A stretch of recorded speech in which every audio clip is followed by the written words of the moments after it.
అలాగే జనసేన మీద ఉట్టిన కూర్చొని దారిని పోయి ప్రతి ఒక్కడు రాళ్ళేద్దామంటే నేను మీకు ఈరోజు నీ సభాముఖంగా రాజమండ్రి సభాముఖంగా మీకు మాట చెప్తున్నాను, తెలియజేస్తున్నాను కదా, దానికి తగ్గ కాన్సిక్వెన్సెస్ అయితే ఉంటాయి. ఎందుకంటే ఇది దీన్ని మీరు తర్వాత నన్ను తిట్టుకోండి తిమ్ముకోండి, కానీ నాకు కోపాలు ఉంటాయి కదా, నాకు బాధలు ఉంటాయి కదా, నేను మనిషినే కదా. అంటే మీరు ఇష్టానికి వెళ్ళిపోయి ఒక కొట్టేసి వెళ్ళిపోతే మేము నవ్వుకుంటూ వెళ్ళిపోతే భరిస్తూ ఉంటామా? అంటే ఇన్షర్ట్ వేసుకొని లేదంటే తెల్ల జుబ్బా తెల్లాలు చేసుకుంటే మా గుండెల్లో ఏడుపులు ఉండవా? మా గుండెల్లో కన్నీళ్ళు ఉండవా? మా గుండెల్లో మా కడుపు మంట ఉండదా? మీకైనా కష్టాలు కన్నీళ్ళు. మీరు ఎవరినైతే అనేసి వెళ్ళిపోవచ్చు, మేమేమో ఎవరిని అనకూడదా? కౌంటర్స్ కూడా ఇవ్వకూడదు, భరించాలా? దేనికి?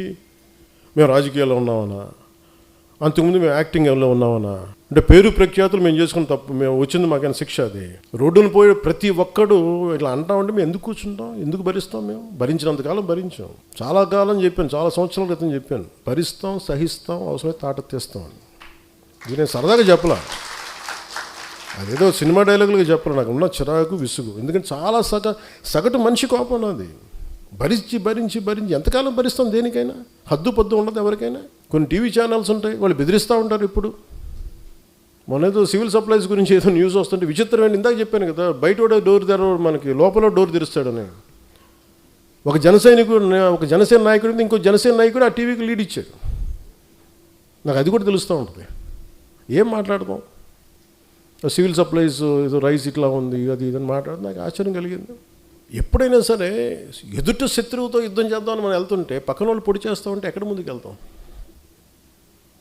ఒక అడుగు తీసి 10 అడుగులు వేద్దామంటే 2 అడుగులు వెనక్కి లాగేస్తుంటారు మన వాళ్ళే. సో అందుకని ఇంక నేను ఇప్పటిదాకా నేను పార్టీ పగ్గాలు పూర్తిగా ఎందుకు తీసుకోలేదంటే, నాకు అనుభవాలతో రాటు తేలిన సమూహం వచ్చేవరకు నేను వెయిట్ చేద్దాం. పుష్కర కాలం వెయిట్ చేశాను.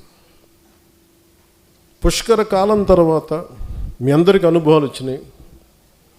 ఒక ఐడియాలజీ నమ్మితే దాన్ని ఎక్కడి దాకా పట్టుకురాగలం మీకు చేసి చూపించారు. ఇప్పటి నుంచి పార్టీకి సంబంధించిన కార్యాచరణ చాలా బలంగా ఉంటుంది, చాలా బలంగా ఉంటుంది.